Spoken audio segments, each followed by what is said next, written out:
इतना कंजूस था कि गांव वालों ने उसका नाम व्यंग से रख दिया था दानचंद, क्योंकि वो कभी दान नहीं करता था, इसलिए उसका नामकरण ही कर दिया दानचंद। तो उसकी पत्नी रोज कहती, महाराज जीवन में एक बार गंगा स्नान कर लो। तो कहता था, गंगा स्नान करने जाऊंगा तो पंडित पुजारी होंगे, हमसे कहेंगे दक्षिणा दो स्नान के बाद, और मैं दक्षिणा दूंगा नहीं। और इसी कारण वो गंगा स्नान करने जाता ही नहीं था। पत्नी बहुत परेशान है, महाराज एक बार चले जाओ, मुक्ति हो जाए, एक बार चले जाओ। अब हाथ पैर जोड़ने के बाद पति मान गया, कहा ठीक है जाऊंगा।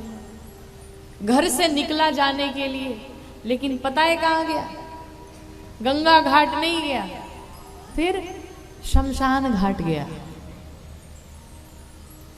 शमशान क्यों गया? क्योंकि उसे पता था कि यहां तो पंडित जी लोग नहीं होंगे, ब्राह्मण देवता नहीं होंगे, यहां चलूंगा। तो भगवान भी बड़े लीलाधारी, वो जैसे ही स्नान करके बाहर निकला, भगवान स्वरूप बना के, और यजमान जी हमारी दक्षिणा दो। अरे तुम यहां भी आ गए? तो भगवान ने कहा, देखो हम आ नहीं गए, हम रहते ही यहीं पे हैं, हमारा यही घाट है, और हमें तो एक दो यजमान मिल जाए महाराज तो 6 महीने हमारा चल जाता है। वो सब छोड़ो, हमारी दक्षिणा दे दो तुम।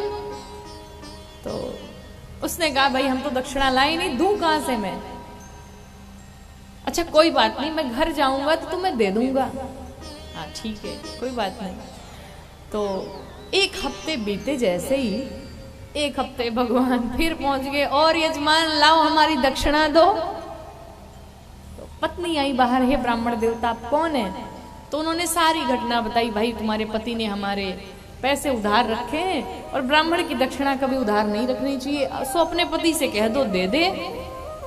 पत्नी गई भीतर, पत्नी ने कहा, अरे सुनो जी, कोई ब्राह्मण देवता आए हैं और वो कहते हैं कि भाई उनकी दक्षिणा आपने ले रखी है, सो दक्षिणा उनकी वापस कर दो। इसने कहा, ये तो यहां भी पहुंच गया। इसने कहा, जा करके कह दो बीमार पड़ गए हैं। तो पत्नी ने कहा, क्या बात करते हो, बीमार पड़ गए हैं? नहीं नहीं नहीं, झूठ तो नहीं बोलना चाहिए, नहीं जा करके कह दो। सो कह ही दिया, महाराज वो तो बीमार पड़े हुए हैं और आप बाद में आइएगा। भगवान ने कहा, नहीं नहीं कोई बात नहीं, अगर वो बीमार है तो मैं बाद में ही आऊंगा। चले गए भगवान। 1 हफ्ता बीता, अब तो हमारा यजमान ठीक हो गया होगा। भगवान फिर पहुंचे, और यजमान स्वास्थ्य कैसा है? बढ़िया है, चलो लाओ हमारी दक्षिणा दो। पत्नी आई, पति से कहा, सरकार वो तो फिर पहुंच गए। फिर पहुंच गए? हाँ, एक काम करो, जाओ कह दो कि वो मर गए हैं। पत्नी ने, अरे क्या क्या क्या बोल रहे हो, राम राम राम राम, ऐसा नहीं बोलना चाहिए, दक्षिणा न देनी पड़े इसलिए कहते हो मर गए? हाँ जा करके कह दो वो मर गए हैं।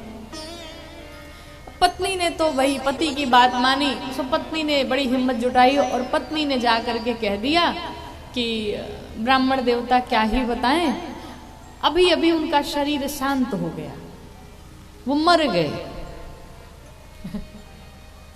बड़ा अद्भुत, बड़ा जिद्दी, बड़ा मक्खी चूस कंजूस महाराज। पत्नी वो मर गए हैं। तो पत्नी ने जाकर के तो कह दिया कि वो तो मर गए। भगवान ने कहा, अरे अरे राम राम राम, ये क्या, वो तो बहुत बड़ी घटना दुर्घटना हो गई, वो मर गए, हमारा यजमान था बेचारा और मर गया वो। कोई बात नहीं, हम भी इतने निर्दयी थोड़ी हैं कि अगर हमें दक्षिणा नहीं दी, पैसे नहीं दिए तो हम ऐसे ही चले जाएं। कहा महाराज कहने का मतलब क्या है? कहा हम भी जब तक अंतिम संस्कार न कर ले नहीं जाएंगे। जब तक अंतिम संस्कार न हो जाए महाराज हम भी नहीं जाएंगे। पत्नी आई भीतर तो भगवान ने क्या किया, पूरे नगर में जाकर के कह दिया, सुनो भाई दानचंद मर गया, दानचंद मर गया, दानचंद मर गया। सबसे सुना दिया, चारों तरफ सबसे चिल्ला चिल्ला करके कह दिया दानचंद तो मर गया। अब गांव के लोग जब सुने भाई दानचंद मर गया तो गांव के लोग भाई इकट्ठा हुए उसके घर पे।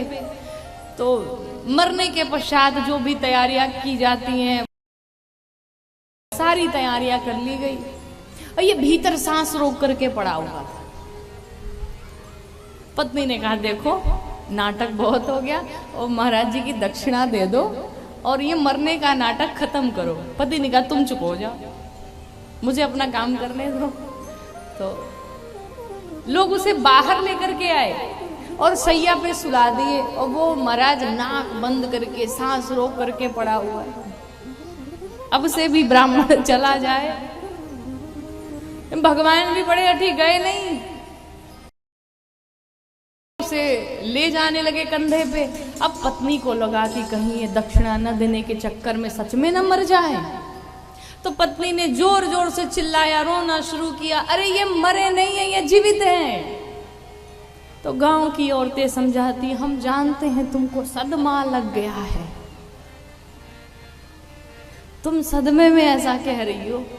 अब होता ही ऐसा है, कम आयु में बेचारे चल बसे। अब जिसके भी पति कम आयु में चले जाएंगे उसको ही ऐसा लगेगा कि वो मरे नहीं, वो जीवित ही है। पत्नी कह रही, मैं सही कह रही, मुझे कोई सदमा नहीं लगा है, मैं सही कह रही हूँ, जीवित ही है, मरे नहीं है।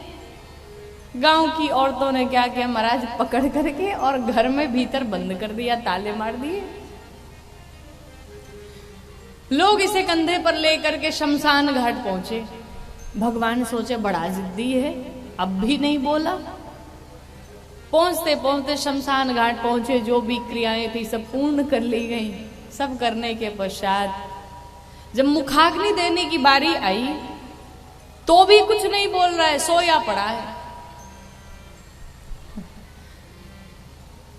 भगवान ने हार मान ली। भगवान ने कहा ये बड़ा जिद्दी निकला, ये दक्षिणा हमारी देगा नहीं वैसे।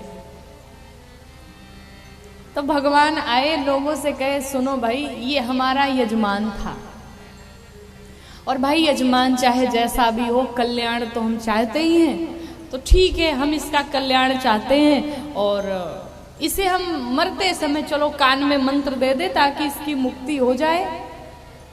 भगवान पहुंचे दानचंद के पास और कानों में जाकर के धीरे से कहा, दानचंद अरे उठ जाओ, तुम्हारे सामने भगवान खड़े हैं।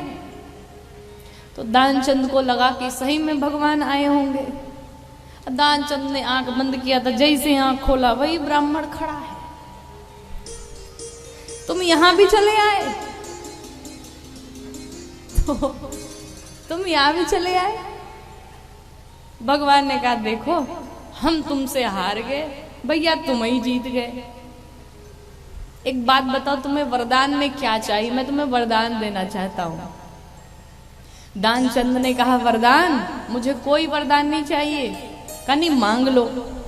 कहा अगर देना ही चाहते हो तो हमारे वो 2 रुपए छोड़ दो, हमें और कोई वरदान में नहीं चाहिए। भगवान ने वो पैसे उसके छोड़ दिए।